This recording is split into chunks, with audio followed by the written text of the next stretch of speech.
Good morning, Michael. Jay White, you look like you're ready for a new meme for this week. That's what you look like to me. Oh, no. Like you're ready. Oh, help me. Okay, what is it? Well, I've got two. I made a special. We only have time for one. I made two. I made a special Christmas meme for you. Then I did a new series of this is kind of going along the Viking series. I don't know if you have any Viking blood in you, but this is going to follow along the Viking series. I'm going to put in your whole Viking series for you here. All right. So first, let's do the Christmas meme here. Okay. It's Merry Christmas, and I should have put a bunch of exclamation points in there. Merry Christmas. I hate you so much. Not happy holidays. Okay. You are the worst. I don't know why do I even like you?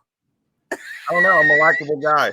Except I'm not likable to the left and all the teachers union people. I'm not very likable. They don't like you very much. Then here's one more. This is going to be your new Viking theme. I'm pulling from your Norse. Oh, I do love. Look how toned my arm is. Yeah.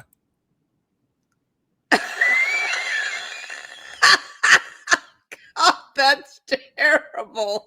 Oh my goodness. Oh, I messed it up.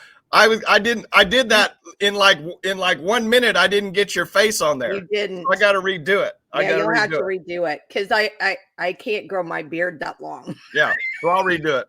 I'll redo it and put it back up there. Oh my word, you are the worst. And it's like Friday and I don't even know how to control you today. I have no earthly idea. Hey, guess what? We're live again on Rumble today. Yeah, good. I hope that gets worked out because I'd like to get the audience back on there. Yeah, I know. I'm really disappointed by the fact that somebody's mad. They're mad about your thing. stop making fun of Jenny, Michael. That's it. It's the Jenny here's what I need to do. So the Jenny Army out there, I need to get little pics of all the Jenny Army. So that way I can put up a Braveheart, when he's standing there in the field, they're getting ready to go. And, when he's standing there, he's all tough. You're in the front, then I'm going to post a pic of everybody else in the Jenny Army, all back there behind you. You're so bad. You're very bad. So, interesting thing came to light. I guess Governor Stitt is in Korea. Really? I didn't know that. Yeah, apparently he's in South Korea, talking about energy and possibly selling them some energy. Huh. And then there was a very large meeting in Creek County last night about wind turbines. Good or bad? And by extension, the whole, Green New Deal. And over 1,000 people came. Wow. I hope in opposition. Of course. Yes. Over 1,000 people. I got video on one of our feeds of the long line of cars. It looks like people voting for Trump. All the people, in their cars lined up, to go in. So thousands of people. And then suddenly Kyle Hilbert, our speaker-elect of the House, is now saying we will not have an NIETC transmission corridor. Okay. All right. So now all of a sudden the winds of change are coming in. Wasn't that a hairband song, Winds of Change? Are coming in and saying, we don't want these things. And yet our governor is in South Korea.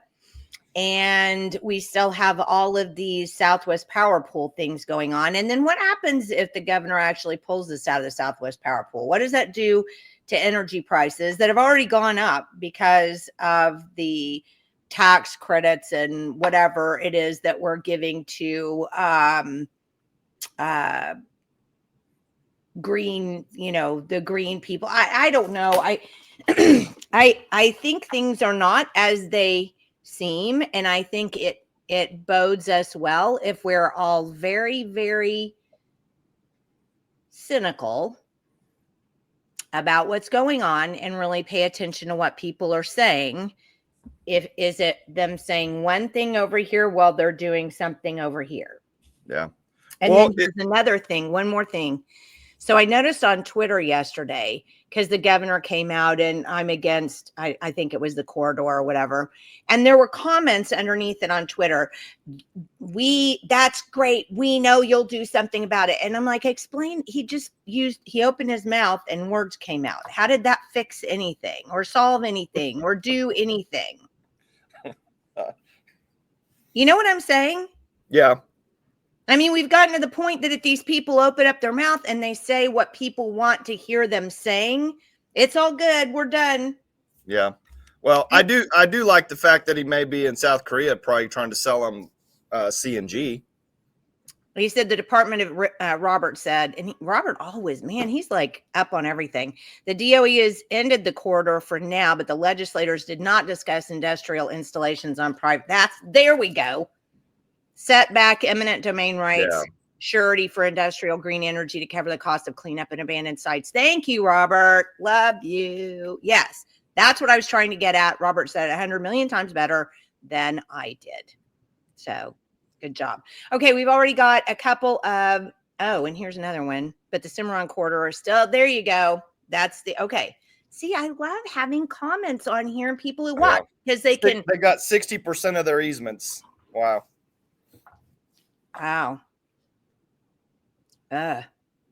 Yeah. So I at least I did get one thing right. And that is we have to be very cautious about what people are saying. And just because they say words doesn't mean actions follow. Yeah. So please I think Robert and Becky both made that point, for me in a much better way than I was trying to. So thank you very much, guys.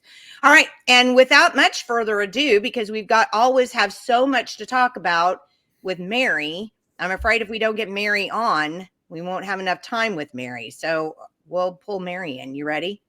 Yeah. And I may have, just letting you know, I may have to cut out a little early. So, but Okay. let All you right. know. Well, I can handle it. Yeah, we know you can.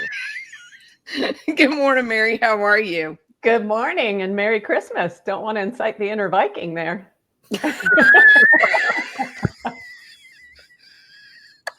That's right. Sorry, but that was funny. I should But throw it is. that back on the screen. I It should throw is that my back on the chance screen. to say Merry Christmas because I probably won't see you fine folks at Rope until the new year. That's true. And I want to start by going to the very first comment, which seems unrelated to the topic, but it's very related to the topic that Layla Adams said that teachers, guardian ad litems, custody evaluators, youth pastors at Falls Creek, etc., have placed themselves in positions of power over our children. And it's been a slow fade. I think Layla might be my secret twin because this morning when I woke up, even, it's very much about kids and what policy is doing to kids right now. And she's talking about our court system and our DHS system. And just to tell viewers, readers, listeners, that Jenny and I have talked about Visit and Rope partnering in 2025 to really explore that very big topic that Layla brings up. Kids are at huge risk, and our most vulnerable kids in the system are at massive risk. So Layla, we hear you, and that's something that we've already started researching. I've already started interviewing, and we're looking into. It is a monster topic to cover, but I think between these two organizations, we can get to it. The other thing is I woke up this morning to Eric Adams, who's the Democrat mayor of New York, had a meeting yesterday with Tom Homan, who'll be taking over as the border czar under the new Trump administration. And he made a shocking admission from their conversation that 500,000 kids are missing. Yeah. That our government has handed horrifying. 500,000 children over to sponsors, air quotes, and we do not know where they are. Well, So, and a caveat to that, Mary, is he also said, I don't think it was in yesterday's deal, but I've been following him pretty close. He said multiple times that they are gonna go after all the NGOs, all the administrators, all the people in all the political places that are involved in this also. Well, it plays right into what we're talking about today. Yes, the same sort of players that have infiltrated that system that has trafficked children through basically a federal child welfare system through the country. It's this unholy combination of, just like Michael said, these non-government organizations, these nonprofits, and government has a lot to do with what we're going to talk about in schools today. It's concerning. Okay, so I'm going to go to my slides. So tell me what to do. There we go. I want to start today by asking a question, and I'm going back to our public schools here in Oklahoma. How much should parents be allowed to know about their children's teachers and school administrators? Now, this is a kind of funny generational topic because if you're over 40, you likely did not know much at all about your teachers. Their personal lives were not part of school. You maybe didn't know their first name. You maybe knew they were married or not, and that might be stretching it. But they really didn't bring their political beliefs, their personal life into school. But things have changed a lot. Professionalism in some districts has now sort of been replaced by this activism. And we're in this climate where teachers are bringing far more of themselves to the classroom. But at the same time, we have some really progressive leaning districts who are hiding certain aspects that parents might want to know about their children's teachers and administrators. So we've talked a lot about this with discipline records, accusations of misconduct, accusations of abuse. And now we're going to kind of move into a different area today and talk about sort of some things that lean toward the activism. So let me share with you the latest article from Visit. Are you seeing that? I'm sharing my... I am. Hold on. Okay. There we go. There we go. So in our latest article from Visit, we're talking about progressive publication in America's most conservative state. We're in an interesting place right now because there's this massive pendulum swing sort of happening. And the last election really showed. Nothing shows where people really stand more than their vote, because they have to actually get up and do something to express that. And no one's guessing anymore. So Oklahoma is the only state that all counties, 77, voted Republican on the presidential ticket. You would think that that the rest of our systems would align, but technically our education system is still pretty far to the left, very progressive. And it puts Oklahoma in this, when you look at our state, it puts us at this epicenter of this national conversation that's going on. Arguably, Ryan Walters becoming state superintendent and being very visual in that, running on ending, quote, wokeness and winning by 13 percentage points, really was a big and telling stance for the populace of Oklahoma. But our education system still remains largely out of step with the populace. One district in particular that we've covered really shows that the best. So if you'll remember the drag queen elementary school principal. And so back in August of 2023, Visit broke the story about Shane Mernon, who was an elementary school teacher by day and principal, just promoted by Western Heights Public Schools to principal, and Chantel Mandalay, the drag queen, by night. And it wasn't just that. Mernon had faced child porn charges 20 years prior when he was back at Stillwater Public Schools as a 5th grade teacher. Now, the district hired and promoted him just as Oklahoma City Public Schools had hired and promoted him before, knowing full well about his moonlighting job and also knowing full well about his charges. We know that because Western Heights made a little tiny announcement on Facebook when they hired him saying, yeah, there was something a long time ago, but never mind that, right? So that district really showed us that they're willing to conceal some things from parents. And I want to really set the stage here to say, the individual working at Western Heights that we're going to talk about today, no knowledge. I have no knowledge, no documentation of any crimes or accusations against this person. This is a very different conversation, but it really truly is about transparency. Here we're just showing, this is actually Shane Mernon today, still hosting at the Boom, which is the drag bar in Oklahoma City, where he hired several staff to work with kids from there, including the one at the So hold on just one second. Mm-hmm. So he's still posting. Let me just follow something and see if you think it's logical. So he's still posting his drag queen persona and his drag queen activities. Yep. Even though all of this happened to him and he was essentially, outed, if you will, by parents at the school and by you, and he's still doing this. Okay, so let me give you, there's a small update in the article about what happened with the drag queen principal. Okay. So during this, and that's really important, during this is Braden Savage. She is the superintendent of Western Heights Public Schools. And when the information broke about Shane Mernon being a principal and a drag queen and child porn charges in the past, she really doubled down. She fought Superintendent Ryan Walters, who was pressing for Mernon to be fired. The school board as well. I attended a packed school board meeting. There was national media there, and they doubled down as far as supporting him. So this was not a quick deal. This went on for months and months and months. Eventually, Mernon stepped down. After that, during the scandal, the Payne County District Court in Oklahoma City, which is where Stillwater is, which is where both the drug and child porn charges were, expunged his record. They hid those charges. So that tells you a little bit about where our district judiciary lies in this. And then this is interesting.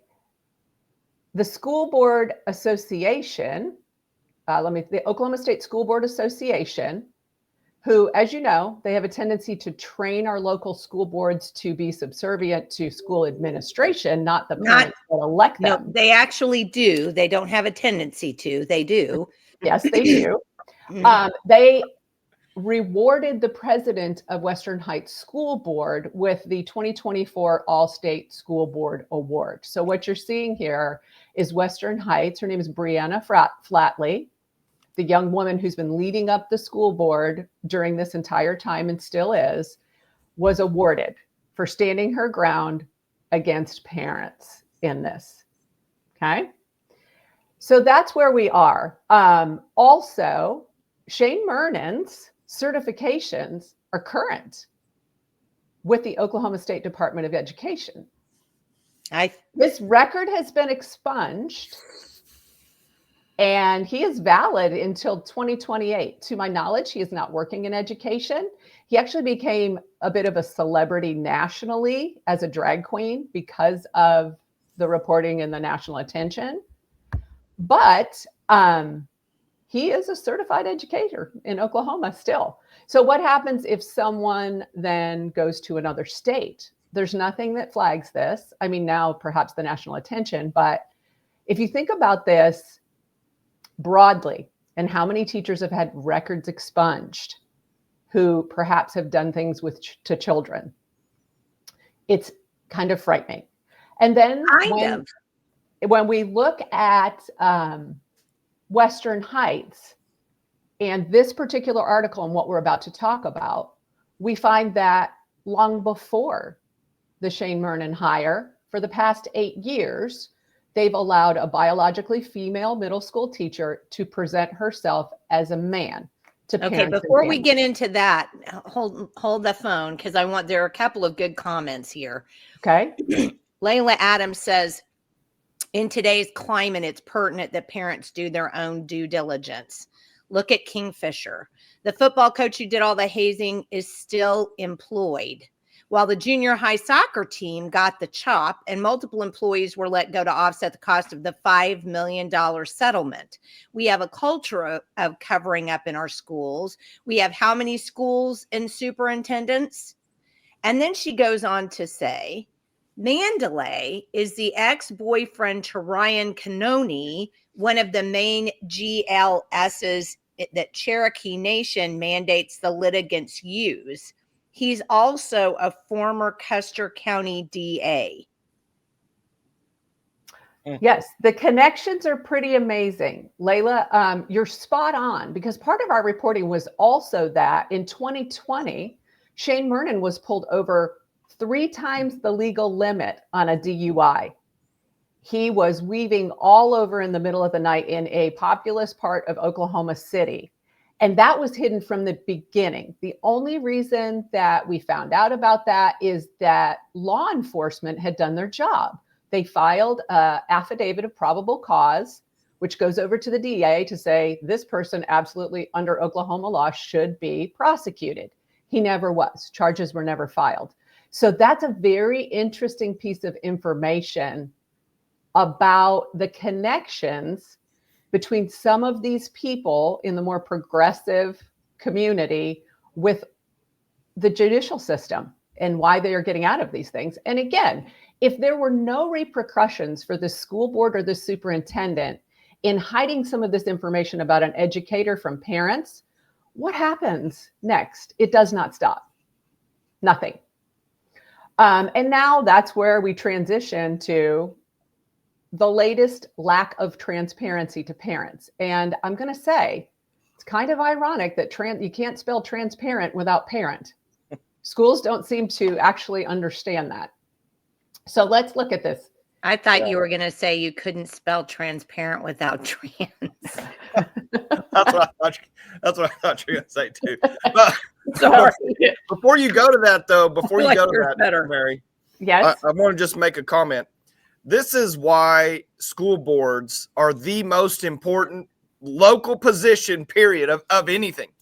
Because, I mean, not to play devil's advocate, not to defend Shane or Mandalay in any type of, capacity whatsoever, because I don't agree with any of it.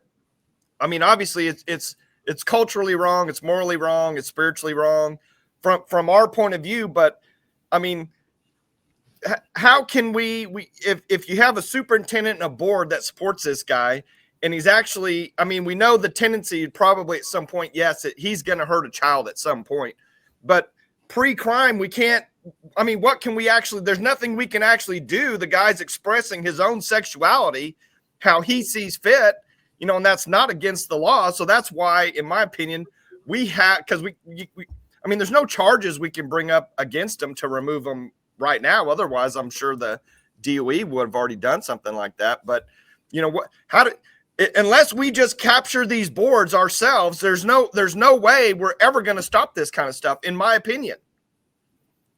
Agreed. That's why this is a very different conversation. And it is absolutely about transparency. And there's never really been a conversation about what parents have a right to know.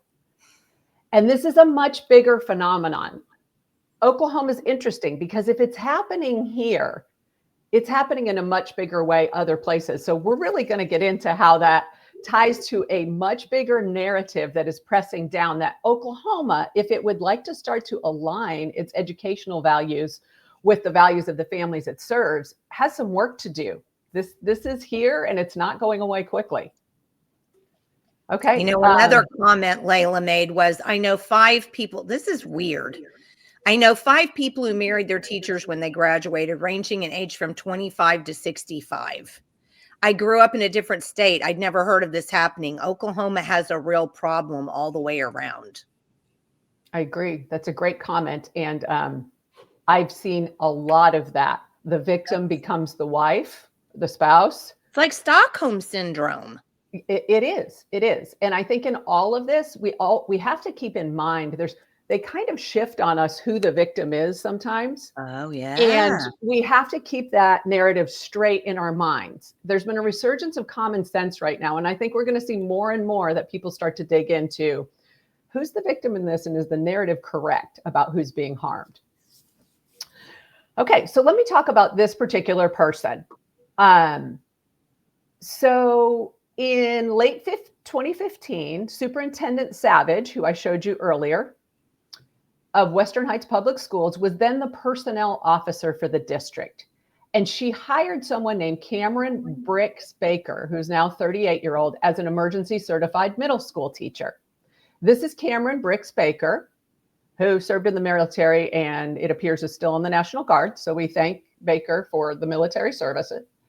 But Baker only presented as a male at school, and Baker is actually a biological female. Baker was raised in Oklahoma, graduated from Moore Public Schools, which, as you all know, is one of the largest school districts, and appears to have started living as a male during military service after the end of a same-sex marriage in 2014.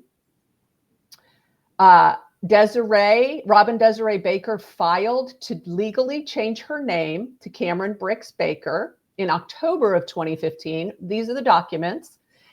I'm going to tell you that it's very difficult to find these kind of documents because the names within the system in the court systems don't connect.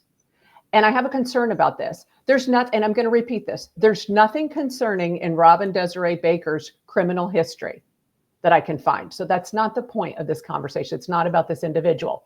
But the fact that her information from before she began living as though a man does not connect to the information involving Cameron Bricks Baker. And this documentation about the name change is almost completely separate from the other two.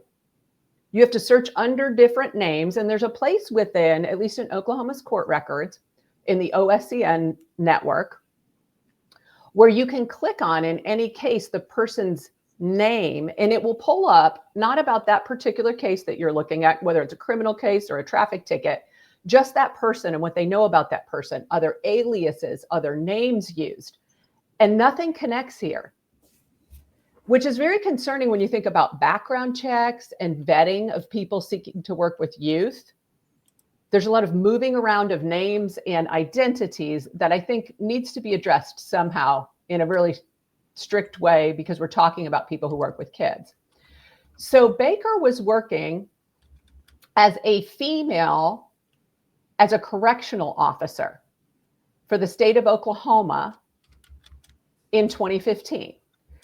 But if you look at the records, and this is a simple one, I just picked one from Open Payrolls is a place you can go. There are several databases that show any employment history, basic employment history from anyone who's been paid under public funds, under tax dollars.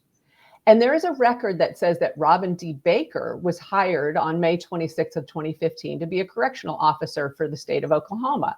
But then there's another separate record that says Cameron B. Baker was hired on the same date to fill the same role. Those records don't connect.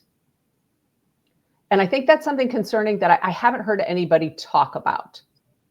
So just weeks after this legal name change, Baker makes a significant career change and goes to work for Western Heights Public Schools as an emergency certified English language arts teacher.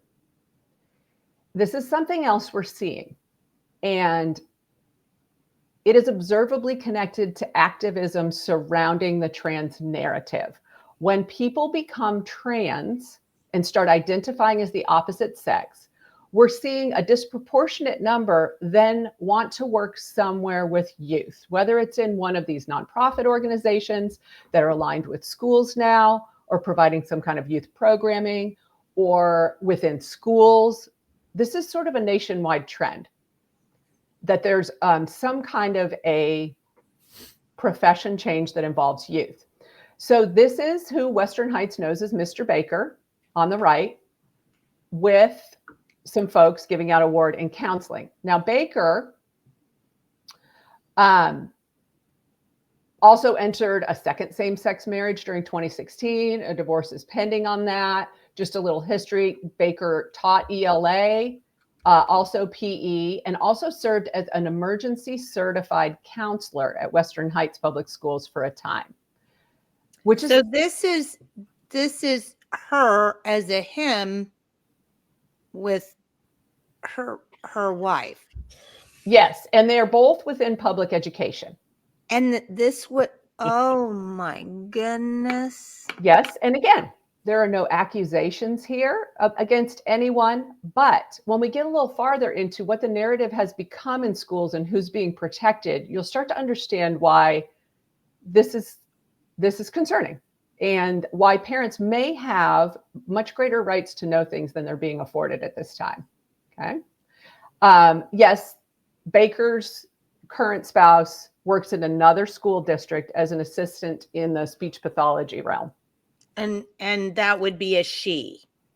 That would be, she is a biological female. Yes. Okay. And so people at Western Heights know Baker only as a married father of now 2 children. The administration, 2 inside sources, plus the background check process, ensure that the administration was fully aware and is fully aware that Baker is biologically female. It is, again, parents that are not aware. Okay. So if you go, and then this is kind of interesting too. I can't explain this. I don't really know. But in 23-24, that school year, Baker, who began as emergency certified teacher and then gained some other alternatives, gained a standard certification in English over the years and 2 principals alternative certifications at elementary and secondary level, was sort of quietly promoted to the Western Heights Middle School as principal. Now, there was another man, his name was Michael Hawkins, that was sort of the longtime principal there. And he was promoted to a district level IT position, sort of a technical position. An interview I did with a staff member said that their infrastructure and their technology was never working. There were a lot of problems with that. And he was always the one that they went to, so that they promoted him to that. But they never made an announcement that Cameron Baker had officially become the principal.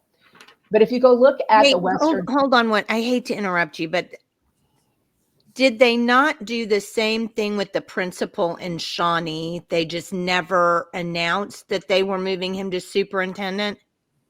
That was actually, so the principal in Shawnee, who is under investigation by the OSTE, related to charges of inappropriate sexual relationships with students in past districts. That person was brought into the OSTE by Joy Hoffmeister after a scandal, and then was hired into Shawnee Public Schools very quietly as an assistant superintendent and a chief financial officer. His name was never put on the agenda for that meeting. Parents would have never known. And even in the meeting minutes, it doesn't say his name, just that they hired for that position. So you're right. There's some hiring and promoting going on here that is arguably subversive and non-transparent. So Lisa says parents need to ask themselves why folks who become trans always want to be around children in some capacity. I've seen it over and over. It makes no sense until you look at it through the wanting to influence kids lens. That's a very astute comment. And we're going to go into some things because I dug into that same thing. Long story short, we'll get there. But they truly believe that they're right and that they need to influence these youth. So it is a twisted version of being helpful. And we'll talk about how that spread and what that looks like now. Okay, so that's sort of Cameron Baker. Also, the only other thing we know about Cameron Baker within public records is that Cameron Baker also gained minister's credentials from the Universal Life Church, which is another commonality. You see a lot of that in sort of this LGBT activist community, that they now can marry couples. The Universal Life Church is an online source, and it seems to be the one that they go to. So that's just sort of a side note. Okay. I'm going to skip this for a moment, and I'm going to sort of run down to Oklahoma state law. So that's another consideration here. Under Oklahoma state law, multiple occupancy restrooms, locker rooms are exclusively for the use of the male sex or the exclusive use of the female sex. So Oklahoma protects spaces for girls and for boys separately.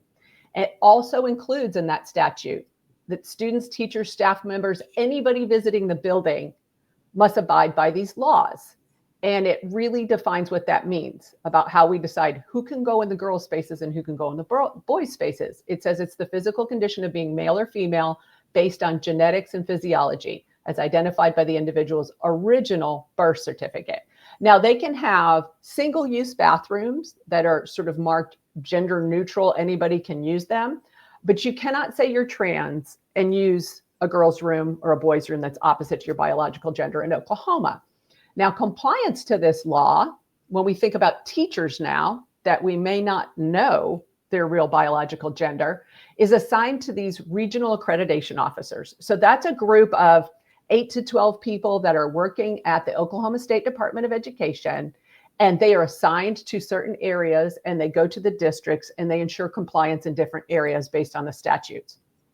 However, it's very unclear how an RAO, a regional accreditation officer, would know if districts are following this law with regard to staff members, if the district is concealing the actual biological gender of staff members. So the background check process, the fingerprint process runs through the Oklahoma State Department of Education, but it's not as though someone who's covering perhaps even up to 100 districts, I think they cover about 80 districts, is going to know every staff member there and is going to be aware of these things. So there's a lot of questions about compliance here to Oklahoma law. So we reached out to Superintendent Ryan Walters. We reached out to the Director of Communications at the OSDE. We reached out to Superintendent Braden Savage at Western Heights, trying to ask some of these questions on behalf of parents. We also reached out to Cameron Baker to ask about his roles there, to have an honest conversation about being a transgender educator in Oklahoma, but no one is willing to talk about this or acknowledge the fact that there are, in fact, transgender educators working in the classroom. We even asked the OSDE, is that allowed under the rules and policy? Are you allowed to cross-dress while you're teaching Oklahoma public school children? Are you allowed to represent yourself as the other gender? And no one wants to talk about it. This is a rarity to reach out to this many people and no one respond. So we've said this before on this program. We've all said it before, but I'm going to say it again. None of us care what you do on your private time. I mean, I don't really care. It's none of my business. And as a libertarian leaning person, I don't want you to care what I do either. So you do you. However, when you are being paid by my tax dollars and you are around children, all bets are off. Again, I don't care what you do, but this is not okay. And the lack of transparency. I mean, Michael's going to have to put his meme of me back up because that's exactly the way I feel right now. I'm so angry about this. The transparency. Go ahead, Jenny. Go ahead. I'll chime in after you're done. 1 second, please. I'm so mad. I mean, I can't even, honestly, you go, because I can't even articulate. Well, what I'm going to say is probably going to make you more mad. I agree 100%. There should be total transparency. Is this whole gender deal protected under the law, whatever? I mean, who knows? I mean, I'm no expert in any of that, but this is what I see. We're in somewhat of an echo chamber here because of how, we all think alike. We're aligned. We were brought up in a way of moral values, and our culture represented that. And culture is just an agreement, of people. But the culture is changed. I mean, unfortunately, the culture is changing, whether we want to accept it or not. And I do not accept it. I don't condone it. I mean, I do not accept it in any way. I want you to know that. But the people around us are getting away with what they're getting away with culturally, and it's changing. It's changing how all these kids are interacted with, and they're doing it specifically with these kids because they're the most impressionable. They're the most accepting of that. This would never happen, in a workplace. It's going to happen in a school first for years to indoctrinate these kids to where it's acceptable when they're out of school. Now these people, if I say I'm a 6-year-old girl, I'm a 6-year-old girl. Whatever. So I mean, we have a major culture problem in this country because we've strayed so far away from our morals in one way or another. But can we legally force these people to comply with our moral system? I don't know. How can we do that? I don't think we can do that. Well, and here's the other thing. I was going to make a meme the other day. If you don't like the way we are in our culture, realize the vast majority of children go to a public school. Mm-hmm. Public school is a complete and total influencer of society. So what we're seeing here isn't coming from our homes and families. It's coming from these public schools where kids are shipped off for 7 days a week, 6 or 7 months out of the year. That's more time away from the family than it is with the family. And yet we throw our hands up in the air and go, well, I don't know what's going on. Yeah. How can we be that stupid? Well, and I want to, Riley just put a comment up there, culture change the Constitution. No, it can't. The Constitution's written, it is what it is, but not again. I mean, I agree 100% with Riley on, 99% of everything. But if we don't have the judges in place, the legal system in place to actually take action in one way or another, the culture is going to win. The culture is going to override it because no one's there to enforce the Constitution. Yeah, we the people, yes, should we be able to stand up and call our own, grand juries and do the constitutional things that we can do? Yes, we should. But we're being far outnumbered, and it's just getting worse. It's getting worse and worse. Well, there's another comment. Layla said, and this was a good case. She's made some awesome comments this morning. If we annex the schools, I worry that since they're already seated in power, they'll still run with their agenda. But I think that may have to be the answer. We have to have many power hungry people that will allow anything or cover up. We have that many people. Or cover up for money and power. And so that's one of the things. And then Becky said, right, I reached out to the RAO and they seem like such a gaslighting gatekeeper. Yes. It's like the system is set up to blanket cover up any type of wrongdoing. How is that how our state education works? And we need to have Becky on again to talk about what she's been trying to do with the charter school board that won't answer any of these. I mean, we set these things up. Here's the charter school board. We've had problems, but we can't talk about that at the charter school board because really we're only interested in going to Arizona and making sure our charter schools do what Arizona does. The rest of the stuff we're not so worried about. I'm absolutely infuriated over that. But Becky makes the point that we set up all of this crap, and yet we set it up so that parents will go, oh, well, there's a charter school board, but they don't pay any attention to the fact that they're doing absolutely jack squat of nothing. Mm-hmm. And then Layla says there's whatever, that she said something.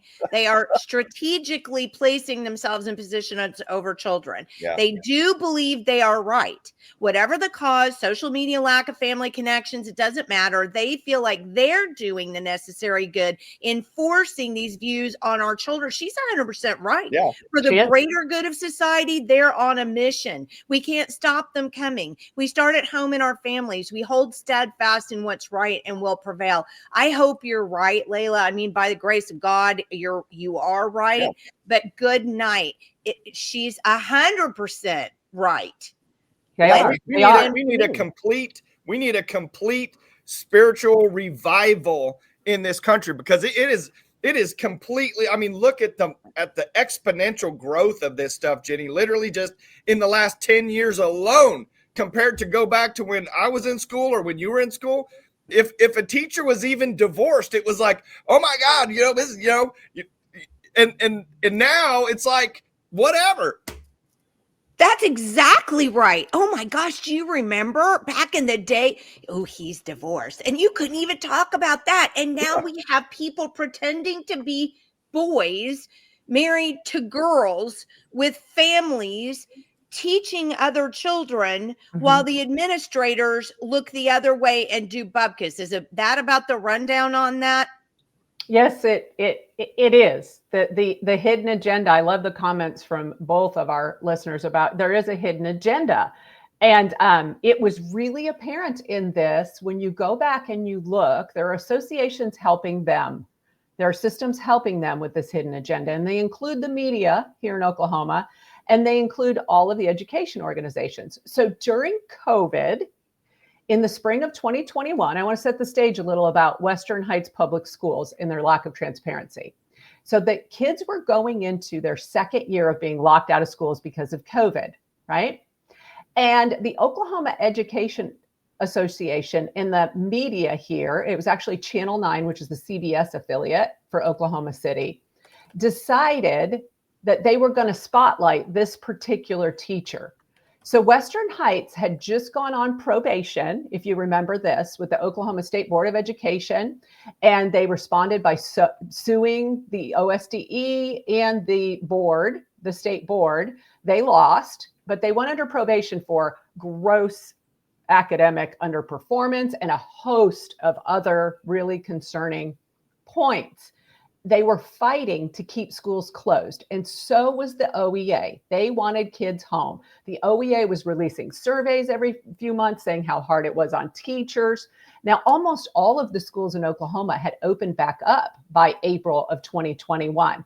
But as if on cue, out of 40,000 public ed teachers in Oklahoma, News 9 highlights Baker for doing a 30-day challenge to learn a new dance move in front of the computer for kids in a way to connect with kids virtually. So we can play this video. You have the link, and it's video number 1, Jenny, if you would like to play this particular video.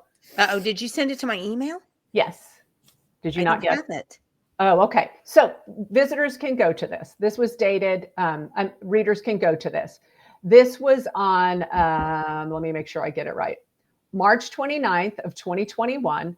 They featured Baker doing a new dance move every 30 days and how great that was, because there really wasn't that much of a divide between teachers when they're doing virtual teaching.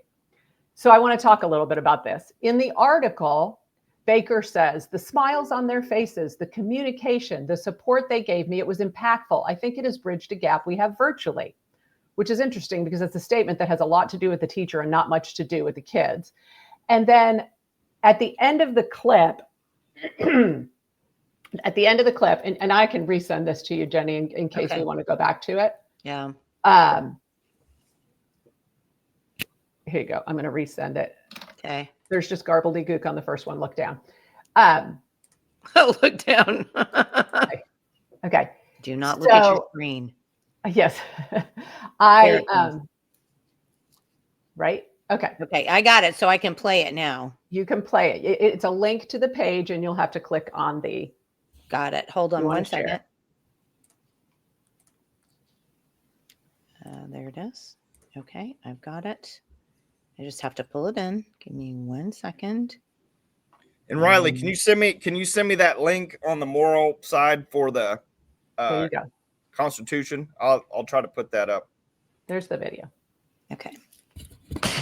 This is Oklahoma's own News 9. Well, I'll tell you for sure, making that connection with students virtually is a struggle that all teachers can relate to. Brian Mueller has the story of a middle school teacher who broke through that virtual barrier by busting a move. Cameron Baker was trying to figure out a way to better connect with his students midway through an all-virtual school year at Western Heights Middle School. I found this TED Talk about trying something new for 30 days. Anybody can do something for 30 days. His students started doing everything from health challenges to one 7th grader even learning a new language every 30 days. But then Cameron had another idea. So I thought, okay, guys, what if I do it with you? His students challenged him to learn a different dance every day. So Cameron channeled his inner Channing Tatum and stepped up to the challenge, posting them on TikTok. The smiles on their faces, the communication, the support they gave me, it was impactful. And I think that it has bridged a gap that we have virtually. And it turns out Cameron's fellow teachers have learned some moves like Baker. His colleagues have taken up the 30-day challenge as well, everything from fitness to frivolity, like wearing a different silly hat for 30 days. I said I'll take challenges for the rest of the year. I mean, they may have me booked up for 2 years after this, and I'm okay with that. We can connect with our students, even though we're virtual. It takes the ingenuity. And the best part about it is our students are the reason that it's happening. That they are changing lives. I want every one of them to believe that. Yeah, they're changing Cameron lives. Followed that up with a jump rope challenge, and then push-ups are next. He hopes he can serve as motivation for other schools to start their own 30-day challenges. Reporting in Southwest Oklahoma City, Brian Mueller, Oklahoma's own News 9. Nicely done there, Brian. Well, if we are looking for good stories in our community, you can. Okay. How about a 30-day challenge to get your reading proficiencies up to, I don't know, 60%? What? It's funny that you say that. If you can go back to sharing my other screen, or do I have to do that? Screen? This one? Nope. Oops. The one with the article. Hold on. There we go. It's funny that you Okay. say that, because in the clip, you see Baker and you see a teacher named Danny Cabanis, who talks about we can connect with our students, but it just takes ingenuity. Well, those are two English language arts teachers at Western Heights who've been there for years. They've been responsible for English learning. Currently, 22-23, which is the last available data, only 5% of students are proficient in that area at Western Heights Middle School. Wow.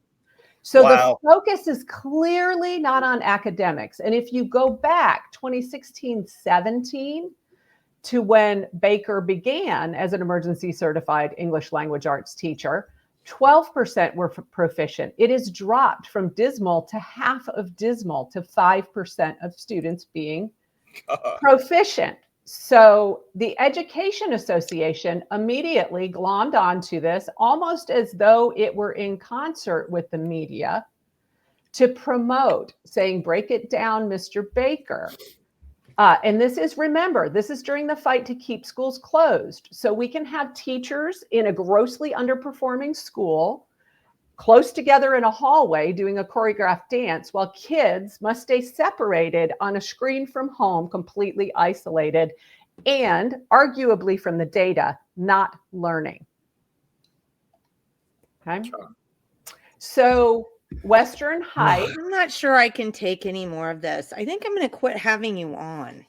Well, I think it's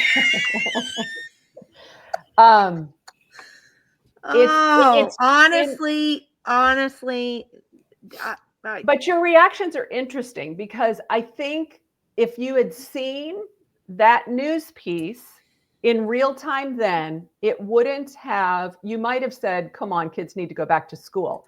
But knowing now that this person's identity is not what parents believe it to be as far as biology, and in here they're saying we're educators, we want to be in school with kids.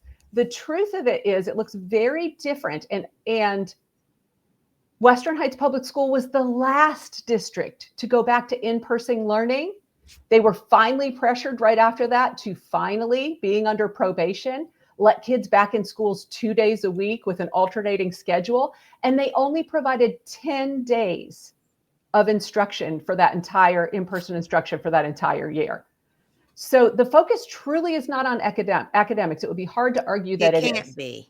No. So let's look a little about that at Western Heights, because we look at these progressive districts, these non-transparent districts, and we already talked about that. But do you remember, I was on about 6 months ago and I talked about the measures of education in Oklahoma, and so how some of them are kind of hokum, how they have been reworked to make the schools look not as bad as they are. Well, academic achievement was one of those. And I won't go into the whole formula, but only half of it is based on state assessment scores. And even within the state assessment scores, they do things like they omit the first 3 years of an English language learner's testing. So it is not a true test of anything. You know what?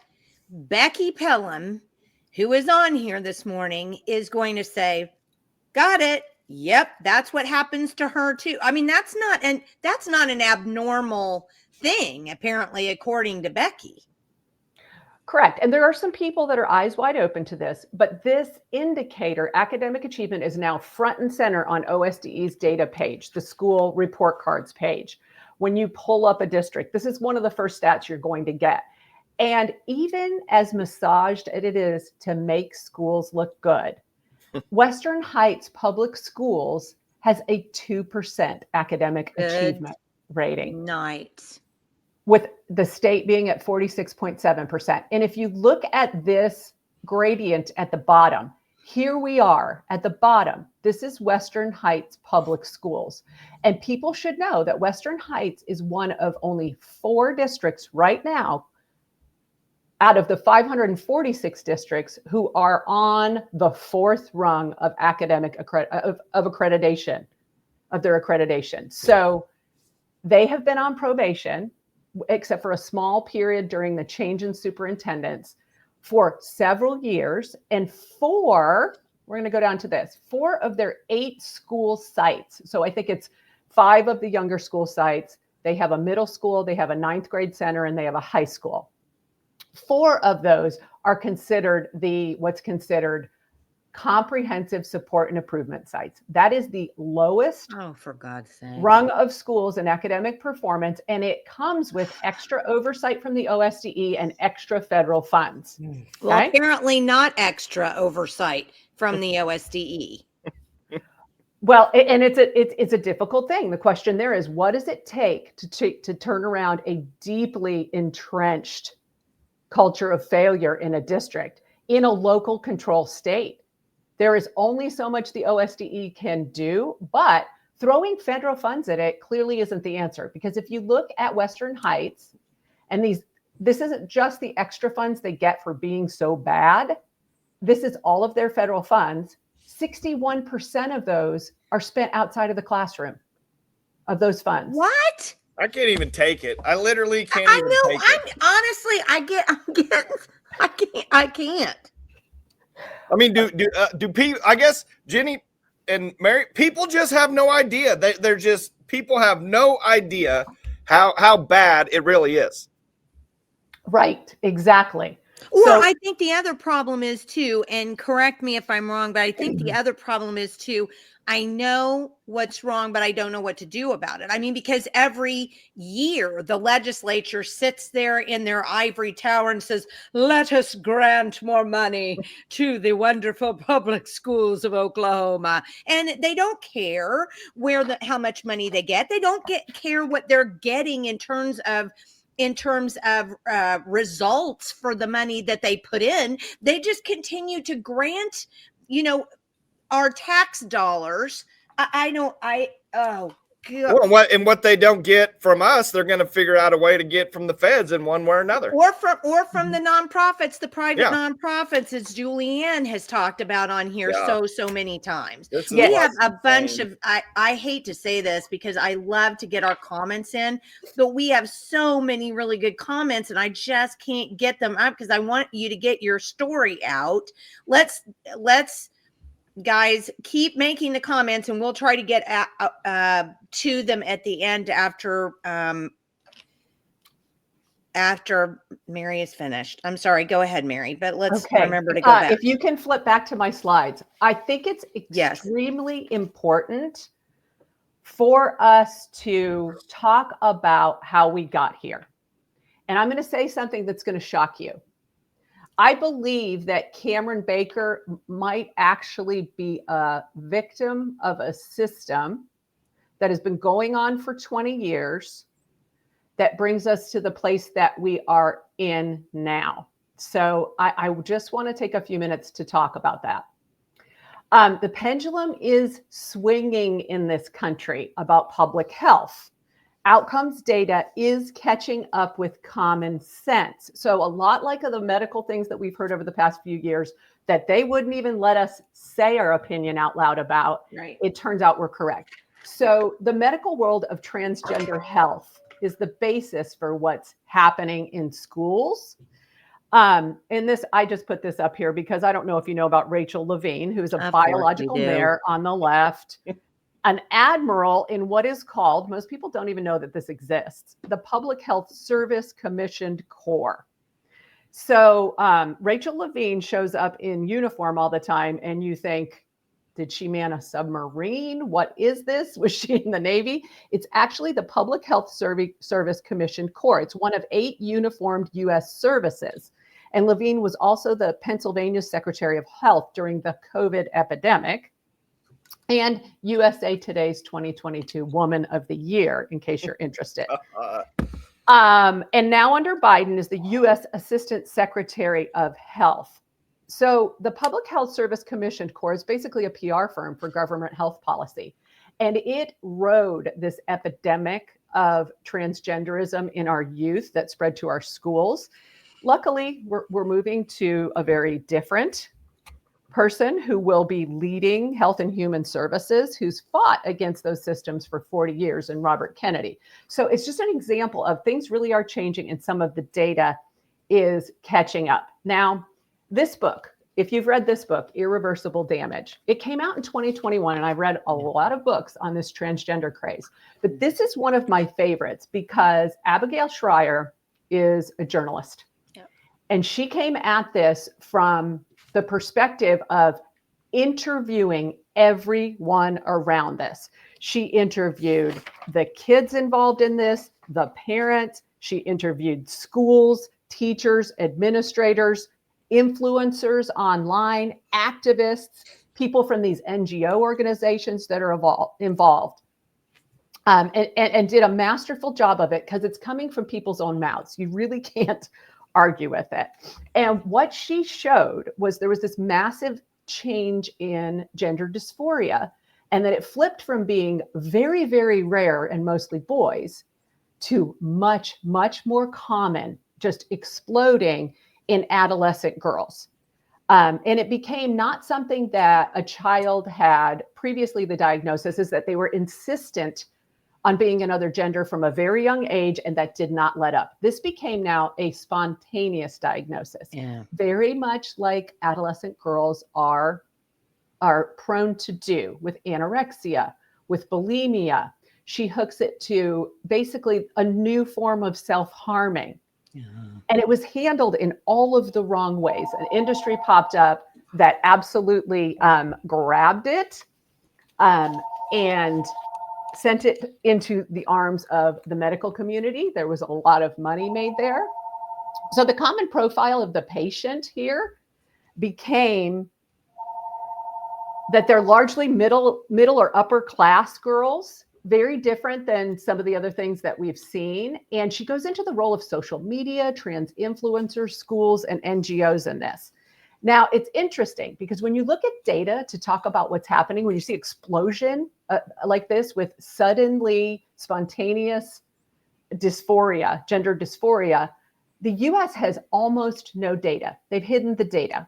But you can look. This was we have the internet. This was a global phenomenon. And I just want to show you a couple quick slides about what this looked like. In the UK, they have some really good data because much of their services for transgender youth are highly concentrated. They have one big clinic. And you can see here from 2009 to 2016, there's this massive jump. And if we could go back here, you'd see it was mostly boys. And now this deep orange, this is adolescent females. So everything that Schreier interviewed around in her book stands up to the data now that we can see some of it.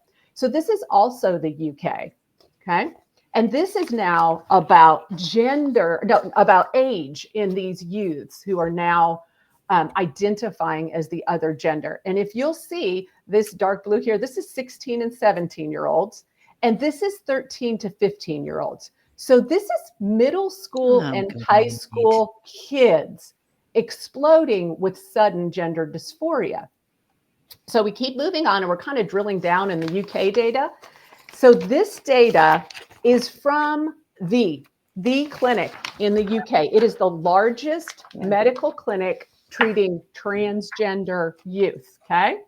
It's called the Tavistock Clinic. And you can see the explosion here in girls and less so in boys in this transgender movement up until 2016. You can see it right here. Mostly girls are going to the Tavistock Clinic. Well, this is where I say the pendulum is swinging. This clinic started in 1989 with 4 cases of kids in the UK who were identified with gender dysphoria. And they were treated almost all in the early years of this clinic with therapy-based treatments, knowing that there were huge underlying conditions, as there are with these girls. There's huge underlying conditions, mental health of anxiety, depression. OCD has now been identified as a trigger for falling into the transgender cattle chute.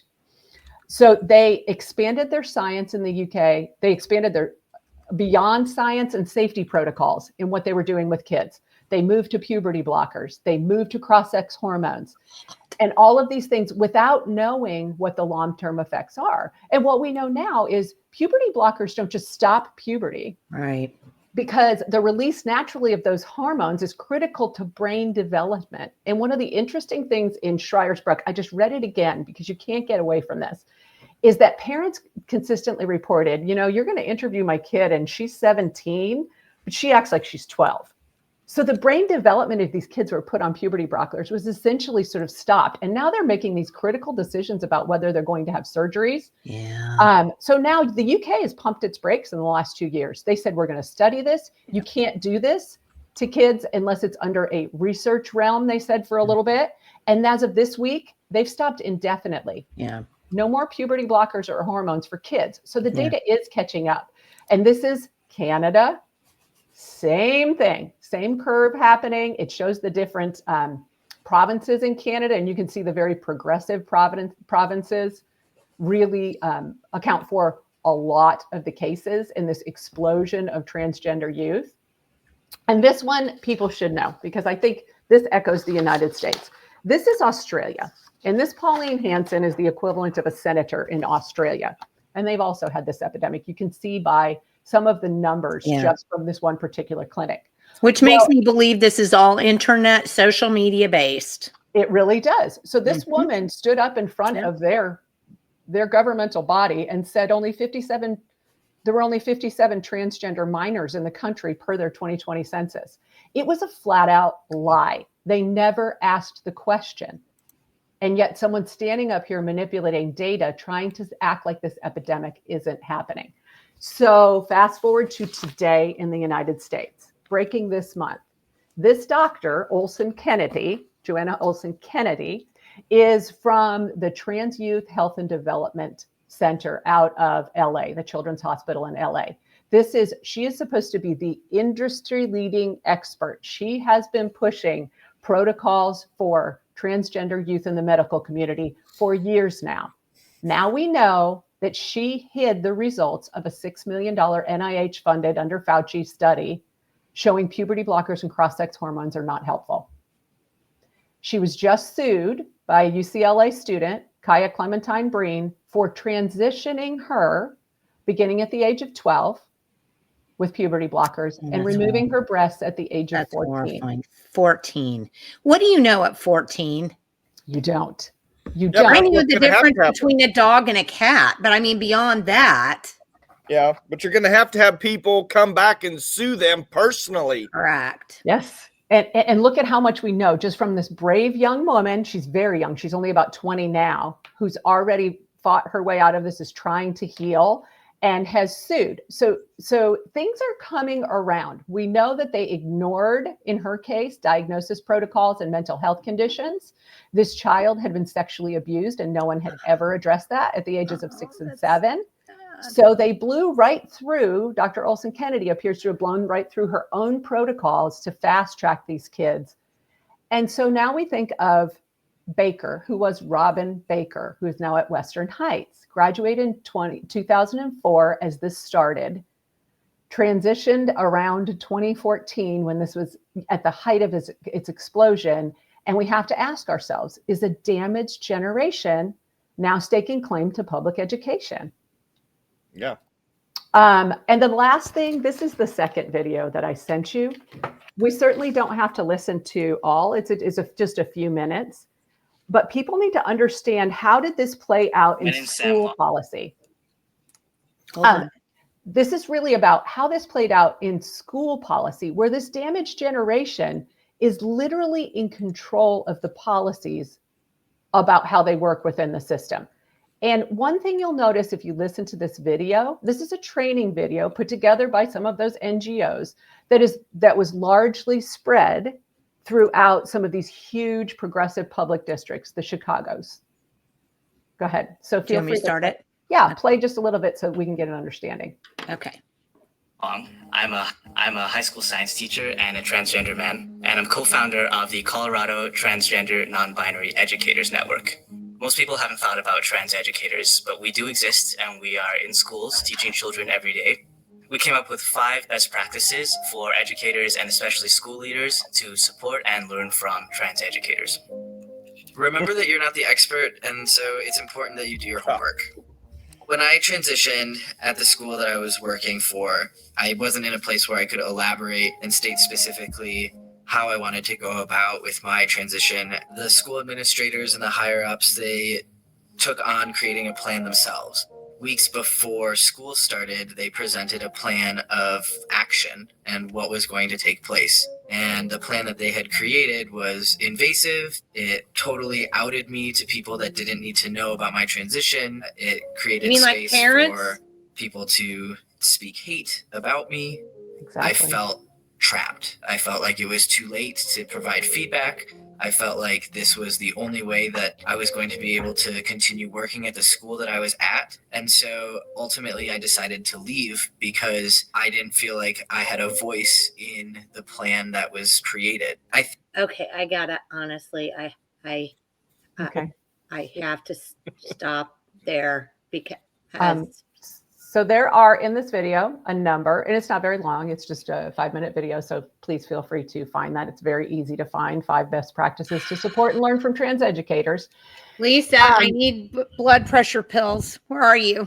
It's It essentially puts the trans educator in charge of the policies about transparency. And you notice from that first one that they outed me to people who didn't need to know. Correct. The one thing that you will hear throughout these 5 rules that you will not hear, they never mention parents. Not once. Which is deeply, deeply concerning. And again, in Schreier's book, she talks specifically to a school administrator out in Los Angeles who basically says that educators, they believe that parents are hopelessly inadequate about educating their own kids about gender and sexuality, and that they have to step in and drag American families into the 21st century. One of the quotes is, talk about transgender, talk about gender diversity, talk about your transgender uncle. This needs to be part of our daily conversation. And then call the school and say thank you if you're a parent. You know, Dana's put something up, and you might even actually want to talk to Dana about this if you haven't already. Think about this as, okay, DHS is contracting with school districts. So have you been hearing about that? Thank you, Lisa. About contracting with? DHS. No, I have not. So, Dana, let me to have child welfare workers in schools? Yes. Yes, I have that heard correct, about that. Dana? Mm-hmm. Because I've been trying to follow. I have 47. I am literally in like 47 different chat groups. It is so hard to keep up with what everybody is saying. Yes, but I'm pretty sure that's what Dana was saying. Make sure you make a comment. But yes, if that's the case, okay, yes, she's saying yes, that is correct. Yes, that is the case. So, and I will tell you, there were in certain districts where there are a high number of child welfare cases, there were in years many past child welfare workers that were in some districts. It looks very, very different today. This wasn't just to stay on top of certain cases like it was then. This looks very different. And I want to tell you, much of the structure of this, of bringing these different services into schools where they shouldn't be, comes from the California model. So it really does. And a lot of these training materials come from the California model. So California was the first. They allowed kids to, particularly LA. LA is a breeding ground of this, and they have a lot of the NGOs that then spread their training across the country.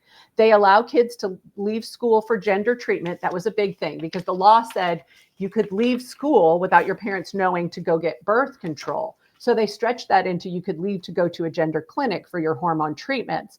And then they pulled it into school-based medical clinics.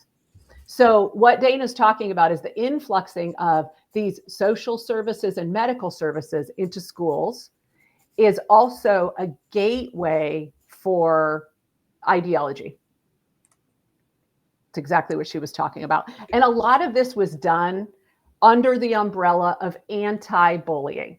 So trans kids, gay kids, LGBT kids are being bullied. Therefore, we must educate everyone else about their situation. And it seems like always in the progressive narrative, we hop over a point that nobody agreed on. So none of us ever agreed that little kids have sexuality, nor should any other adult besides their parents be talking to them about sexuality. But now we've labeled them and we've used them as our supposed victim of bullying by which we get to bring in all of this ideology into public education. And it really is. California was the breeding ground. And I've told you before in the past that I attended a teacher training conference in California that was steeped in this. And the people doing much of the teaching and all of the workshops were from NGOs and nonprofits, progressive nonprofits that were teaching rooms full of educators. Yeah. So honestly, that is what I had to cover beyond one slide, which I can just tell you about it. The current situation, more and more states are passing laws to protect, to protect spaces in schools by biology, but we seem to be clearly lacking the systems to ensure that there's compliance and transparency in schools about these things. The changing of identities and names is definitely compromising the vetting process for school staff. These records are not connected. And parents' right to know is being who's spending time with their children and what they're teaching is being ignored. Okay, so I want to go back because we had some really great comments, and we've got a number before, of before them. you start on those comments, Jenny, I gotta head out here in just a second, but I want to just show everybody, if you have any interest in like really just reading about the history of this, I would get this book by Daniel Estlin, the Tavistock Institute. This literally goes back, like, I think Tavistock started in the 40s, maybe. But anyway, he goes back through the entire history, all their social engineering, all of their programs that they've done all these years. I mean, this dude has done some massive, massive research into Tavistock. But it goes back to all this kind of stuff. There's places like this that institute and work on these types of policies for the future in one way or another, you know, implementing this, you know, just for destruction down the line. You're exactly right. The Tavistock Institute is what then pushed into, in the late 80s, their gender clinic, which started with a seed and grew into a forest. Yeah, but I got to go. Merry Christmas. I hate to go out because I sure want to talk about all these comments, but I have got to go. So good to see you. Thank you. All right, bye, lady. Thank you, Michael. Great job, Mary. Thank you.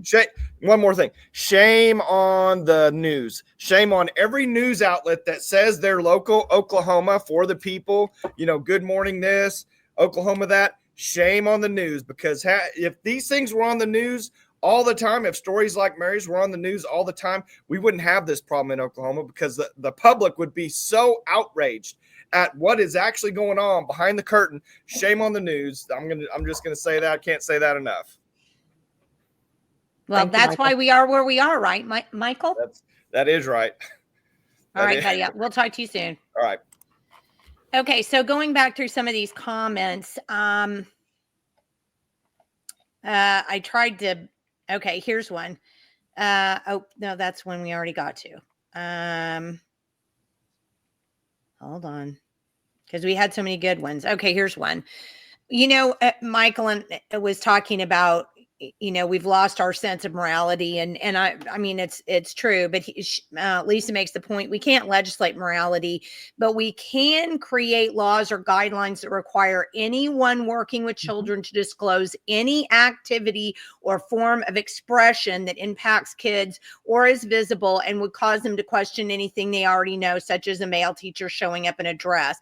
If schools can have dress codes so kids aren't distracted by a girl's short skirt or low cut shirt, they can have similar rules for the adults who associate with our children. And I thought this was such a powerful comment, because think about how often it's the us against them thing. They're not interested in what we think, but they'll do that. They'll make everything work out for them, but then not for us. So I just thought that was a great comment. I really do too. The need for, she brings up an excellent point, the need for transparency legislation within schools, and not only the statutes, but the teeth to enforce them, so that parents have every right to know who's spending time with their children. And why would you not think that that's not okay? I can't get started. My blood pressure is going to go up, but let's do this one. Well, they can't say anything or they'll get sued. The ACLU and all the other radical groups and what they've all become, thanks to everyone giving them the power to do what they do, even more so the mega media, courts, and other type of media or legal systems. And John's right, because I can't tell you the number of times that I have been involved in an organization or on a board or something like that. And the first thing that they'll tell you is, well, we can't do that because we'll get sued. Mm-hmm. Who cares? I mean, I'm so tired of this. Well, we have to protect this because they'll sue us. So why is your bottom line always more important than a parent's right to parent? How does that happen? I'll tell you how that happens. I love this comment because it's thinking. You have to look under the table. And if you look at Western Heights, when they were making these decisions, their school board went into an executive session to decide if they were going to hire Shane Mernon as a principal, the drag queen principal with the porn charges, okay? Sitting with them at the table was a woman named Laura Holmes from the for Education Law. That is a law firm that No, represents no. a lot of school districts here in Oklahoma. And they contract to represent school boards and to represent school districts. Using whose money? Taxpayer money. So the advice that's often given somewhere, I wasn't at that meeting, so I cannot speak to what was said in that meeting, and neither can parents because it happened in executive session behind closed doors. But they came out of that meeting, they hired Myrnin, and they put out a little notice on Facebook that said, oh yeah, it's wonderful, we're really excited about this, but here's a little caveat in the fine print. Yeah, he had some charges, but we looked into that. It's nothing. It was 20 years ago. So there was legal advice in this. Now, I've seen cases in other districts where they hired someone or didn't fire someone because an attorney to their school board said, you're going to get sued if you let that person go, even though parents want you to, or you're going to get sued if you don't hire that person for certain reasons. So the legal advice that's swimming around public education has a lot to do with this. Excellent point. WHPSDs are the result of what's that? Western Heights Public School District Okay, results are what happens when schools are more focused on making TikTok challenges and about talking about genders instead of teaching children to read or do math. Well, the data would indicate, the media and the data would indicate that Lisa is spot on because they are one of the very most underperforming school site, the Western Heights Middle School, where this is happening, and district. So you're correct. It appears so. I'm in a school system of less than 800 students per pre-K to 12. They just read the Bible in the Christmas program last night. They're pretty God-fearing church-going bunch. But last month, a booklet came home about different families. Oh, my lands. The second page was two dudes cuddling. No other families were all up on each other or even touching. I called a school board member, also a cousin and DHS director. Her child's in my child's class. She hadn't seen the pamphlet. She looked and said, and I don't know what the rest of it was because it cut it off. So lately you'll have to chime back in. I guess Facebook only gives you so many words. And then John says, state assessment scores, what a joke, done on a computer in a computer room in the school of which the kids go to, which is a good point.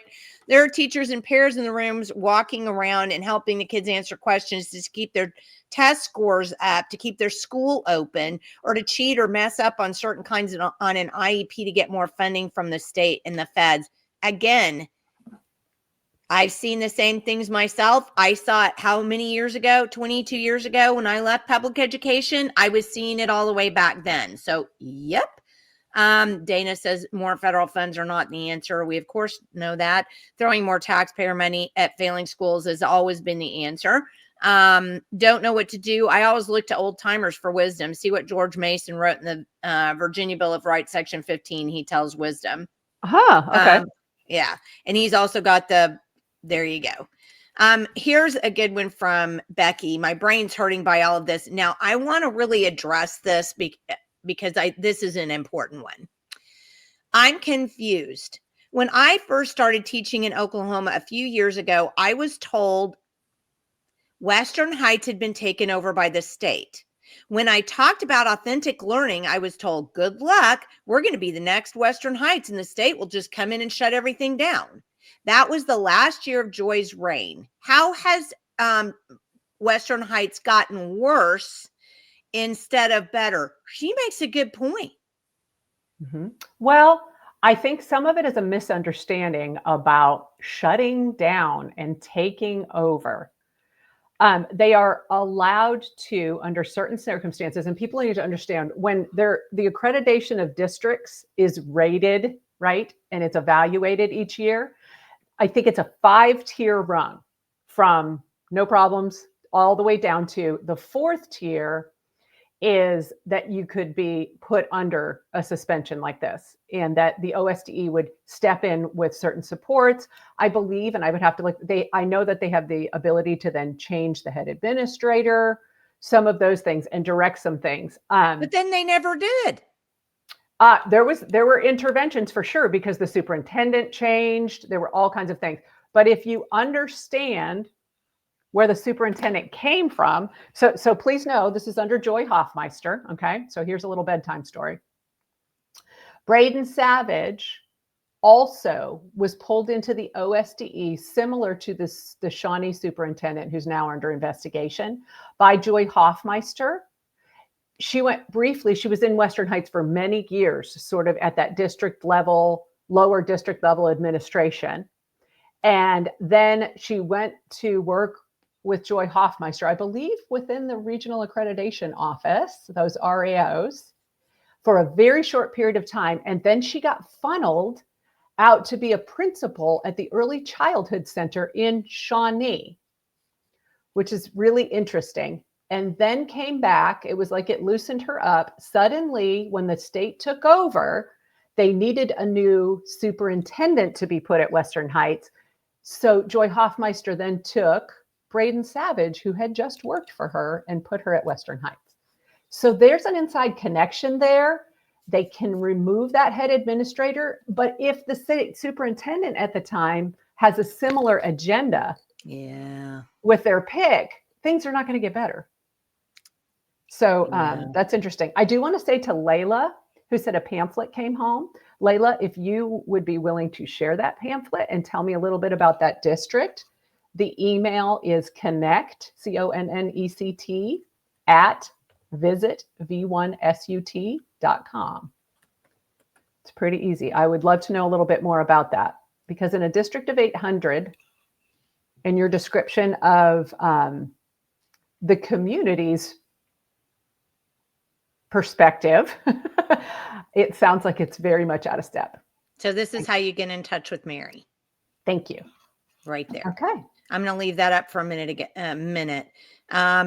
Ina basically says, so basically your rights as a parent are gone. It's ridiculous medically and in schools.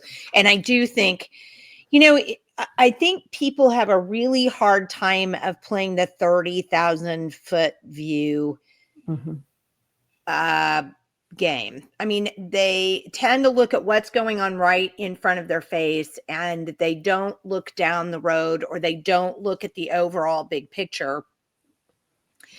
And so many people are nice people, and you and I talk about this stuff, and so many other people talk about some insidious garbage that goes on in the state, and people kind of almost go, blah, blah, blah, blah, blah, blah, blah, because they don't want to hear it. To them, we're a red state. To them, we're in a Bible Belt. To them, they have this propagandized ideal of who Oklahomans are, and they neglect to remember that this state is based on very little but grift. I mean, we've popularized doing the wrong thing from the very beginning. Hey, if you're a Sooner, you jumped the gun and cheated everybody else out to get your land. I mean, really, honestly, that's how we started this state. And yet it's gone down. Don't even get me going. Governor Hall, Gene Stipe, Corporation Commission, or county commissioners, Supreme Court. We've had scandal after scandal after scandal in this state. We do not have clean hands here. We are not this red state who has this moral upbringing. We don't have that. And why people are simply they're not able to get past that. And I guess it's because if you're a nice person, you tend to see nice things. You tend to want nice things. You tend to believe things are nice. And it's very hard to make the pivot to go, oh gosh, things aren't nice. And the world isn't, and this isn't the way and it's very hard. And I get that. But until people wake up and pay attention to what you're saying, and we're bringing in all of these people on this podcast, like Michael always says, that you're not getting in the mainstream media, because if they report on this stuff, then they're going to be labeled as homophobic or whatever. And we don't care. You can call us whatever we want. I don't care. Because what are you going to do? Complain that I say you can do what you want on your own time, not just around kids? Exactly. Wow, that's horrifying. Exactly. And that last comment, I mean, really speaks to that. I hear when parents learn about these things, there's a bit of a panic about your parental rights. And as I was looking into this story, I started thinking, parents have been robbed because there's no transparency of asking these super important questions. We understand about this trans epidemic that took this generation of girls that had underlying mental health conditions.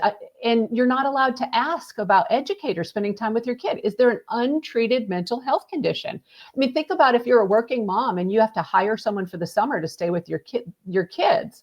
If they said, yeah, I want to work with kids, this is all new to me, but I really love kids. Oh, and by the way, I have a serious bipolar condition that right now I'm not treating, but we'll see how it goes.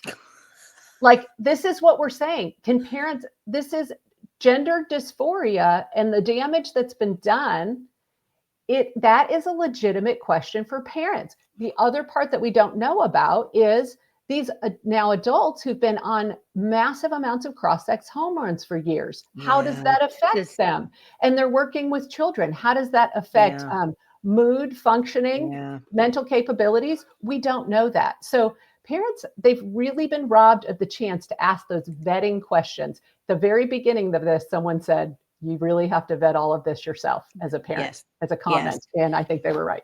But, and I think you'll agree with me. Hang on, Becky, I'm going to get your comment in. I think you'll agree with me when I say that what's happened is public schools have become giant bullies. And part of the reason why public schools have become giant bullies is because they are a part of the progressive movement, which means that you progressively get angrier and more irate at the people who don't agree with you. I think that's what progressivism actually means. We're just going to keep getting progressively madder at you. And what they do is they'll call you a homophobe, they'll call you a racist, they'll call you whatever name that pops into their head, because if they do that, then they somehow discredit you.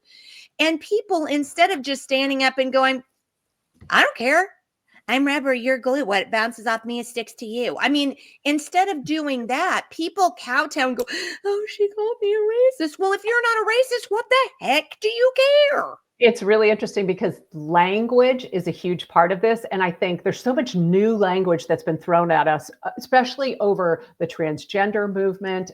I could go on for that about days, but I won't. But it's the language that they stop using. That's traditional language that we all agree that describes the morals or the principles that we don't want to forget are really important. And one of them that they've stopped using that used to hear it every day in schools was peer pressure. You don't hear them say peer pressure anymore because they have weaponized peer pressure. They use peer pressure to bully people into believing in this ideology that now, again, with the pendulum swing of data finally catching up to common sense, we know was completely off. But there was such a peer pressure. It's funny, in Schreier's book, The Irreversible Damage, she has a chapter where she talks about how she went on a journey during this to figure out who they were talking about in the bullying. Who are the bullies? And she came down to that the system believes that moms and dads are the bullies. That moms and dads, by keeping their kids from what they believe is the truth in the transgender ideology, are actually the bullies in their narrative. Well, and we just had a comment about that. Yes. That very same thing. So Becky says, Mary, you've done such wonderful work at connecting so many dots and exposing such horrible things happening in our schools. Why is no one in the current administration listening and talking with you? Isn't this right along the lines of what the OSDE claims it wants to get out of our schools? It's an interesting question, Becky. I can't answer it completely. I can tell you that this current OSDE and schools board has been really open to independent media being involved in, say, school board meetings, those kind of things. And there's been a lot of discussion and suing going on. I don't know if you know, with the media about who can be in the school board meetings, where they're held. They've been very open to independent media being involved in those things. So I cannot criticize at all about that. That wasn't the case before this current administration. I can say they're very tight-lipped right now, and I really cannot give you an answer as to why. And on this I think it's disappointing that you reach out to Dan Issett and you reached out to whoever else, and they just don't comment back. I mean, you had legitimate questions, Mary. And they have commented back in the past on this particular issue about transparency and trans teachers in Oklahoma schools. No one on any side of this issue was willing to talk. I just find that there's something not okay with that. I mean, just to not even have a discussion about that. And I can't understand. I mean, Western Heights, you've explained this before, is a generally poor, generally non-English speaking district. And so it seems like it's almost the school taking advantage of parents who can't really maybe reach out like they would like to. I don't know, but honestly, it's like Michael said, until parents stand up and say, this is not an okay thing. We're not going to allow this to happen anymore, and take over school boards and start saying, no, you can be a guy if you want to, that's fine, but not around kids. So you may go find another job, but do what you want, but not around kids and not on the state tax dollar. I just think until people are willing to have a backbone and say that, I just don't know. I don't know how it changes. Correct. Those are the things that need to happen to break down this system that protects the adults within the system. And how much protectionism, if you had like a scale of 1 to 10 of protectionism by the public schools, what would your number on the scale be? Oh, given the investigation that I've been involved in as far as child sex crimes committed by public school employees, I would probably give it an 11. And I think I give it an 11 because it's not just inside public schools. They have these organizations with the OEA, the teachers union, with the School Administrators Association, with the School Boards Association that assist in the non-transparency. So it's not even just that. It is these, and they're nonprofits. They're nonprofits that are assisting in it, and they're led by people who have allowed these patterns of crimes to go on when they were superintendents in schools. And now they've been elevated to these organizations. So it's not unlike the federal government and the Fauci system, where people moved between the CDC and the FDA and approving drugs into the pharma big positions. It is very much codependent in the same way, and completely protective of the adults, no matter what they have done. I keep shaking my head, but it's like, I don't, I had a conversation, and we'll have to wrap up here because we're going along as usual. But I had a conversation with Michael not very long ago where I was raging about something like this. And here we always try to reform public schools. And now, of course, we're giving private parents tax dollars to go to private schools and get them out of public schools. But that's only a certain group, because we can't do everybody because we can't afford it, but we're not willing to fix the public schools. It absolutely is not rocket science to me that what the legislature should do is say, okay, here's the deal. Public schools have now gone to a use tax. If you are going to put your kid in a public school, we're going to make sure you keep enough money in your account. We're going to tax you not for that. So we're going to make sure you keep that money in your account so that you can pay the public school directly out of your check for the education of your child. Tell me, how fast do you think this system would change if we did that? Money is a massive motivator. And if you take a look at the increase in school administrators and in their salaries over the years, I believe that there could be a huge impact. If you can affect that, they are so incredibly disproportionately paid as compared to teachers. In the same way that you say, people have your private lives. If you want to be an accountant, a clockmaker, do whatever you want during the school day. I mean, during your work day, if you work with adults, but not with kids. I think it's kind of an equal argument there. Yeah, I guarantee you, but it's the same way with everything. The government started taking things out of people's checks so they wouldn't notice how much is being spent. For example, how many people actually know what they paid on property tax, where that money goes, how much money of it goes to public schools, which is over 80% of your property tax goes to public schools, even though the legislature funds them also as well.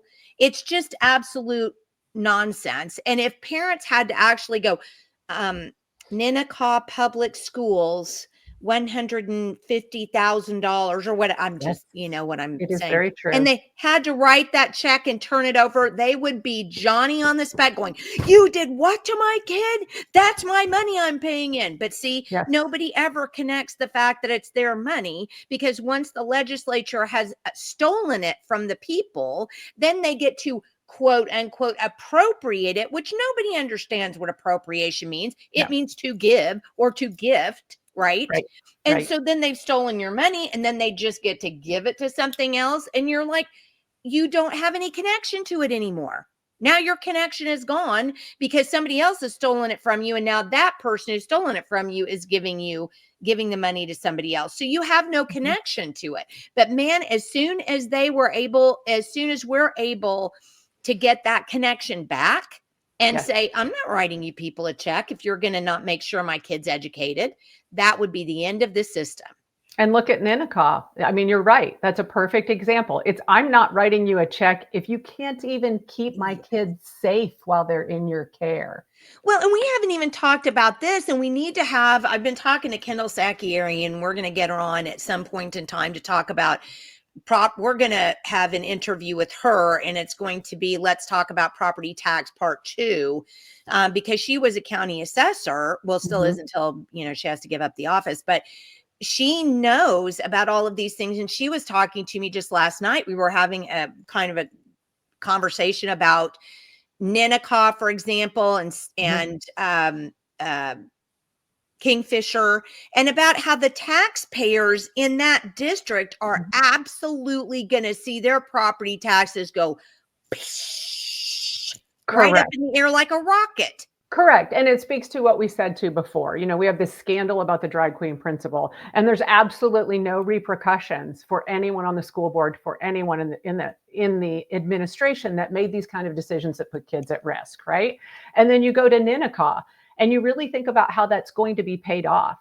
No one who made any of those decisions to allow someone who'd been accused repeatedly of sexually abusing students, none of those decision makers will pay a dime. So how is that fair?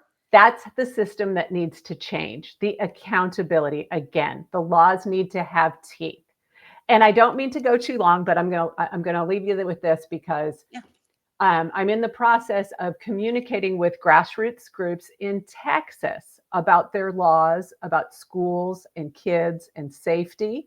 And they've gone much farther than we have with this discussion. They had a 2017 Don't Pass the Trash law that said that any principal, like the principal and the superintendent of the school, when there is an accusation made against a teacher or staff member that has to do with abuse of a child, misconduct, they must report it to certain agencies in Texas.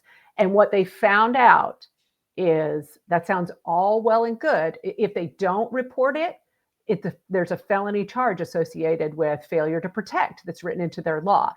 So far in the 7 years, not one charge for failure to protect. And they can document thousands of reports. So there's no superintendent or building principal has been held responsible for not reporting, and they can document even though there's a law. So it's the will to enforce the law, it's the teeth to the law, and it's the system by which it goes through. So what I would say about transparency or investigation, what they've learned in Texas is it all has to be taken completely outside of the system we're talking about. Yeah. All of it. Is the system self-protective? That's it. So it's kind of like Skynet. Yeah. Just saying. Just saying. Kind of like Skynet. Exactly. All right. Well, any Thank last you. words before we jump off of here for today?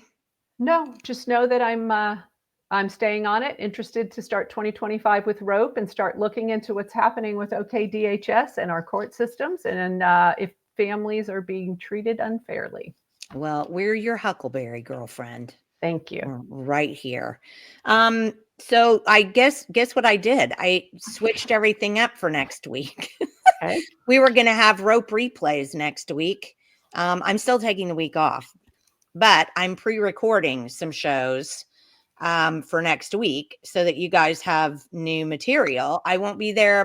Neither Michael nor I will be there to bring in your comments. And I'm sorry about that, but we will have new shows on Wednesday, where I just did an interview with Mick Rosado, aka Mick Meow, and she's going to talk, or she talked with me about what's going on with her lawsuit against Oklahoma hospitals for treatment of COVID patients.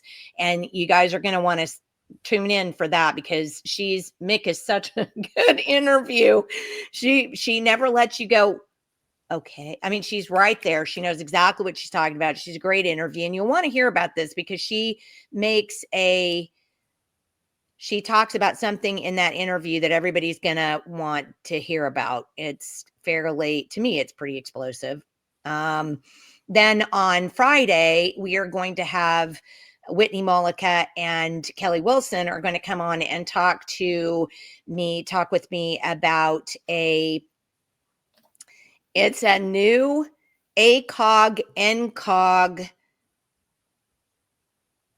directive that's coming down, that's going to be paid for with IRA funds, our Inflation Reduction Act funds. And it basically is going to turn your town into a surveillance capital of the world in order to say that we won't have any car accidents by 2050. You're pretty much going to want to watch that on Friday. So, because you're going to want to stop that in your city councils when it comes up, and it will be coming up. If it hasn't already, it's going to be coming up soon, and you need to watch your city council agenda for it, because that's a no. And we'll explain to you why next Friday. So again, Mary, you're a blessing. So many people will say exactly what I just said. You're an absolute blessing. And we are so lucky to have you and blessed to have you. And we appreciate all that you do to really protect kids and parents in Oklahoma today. So God bless you. Thank you, Jenny, and Merry Christmas. Thanks so much for the opportunity to talk about this. And Merry Christmas to you as well. And everybody, we will see you after Christmas, but make sure you tune in for our new rope interviews next week. And if you've got any questions, never hesitate to email me at jenny@rope2.org. Merry Christmas, and we'll talk to you after Christmas. Bye-bye.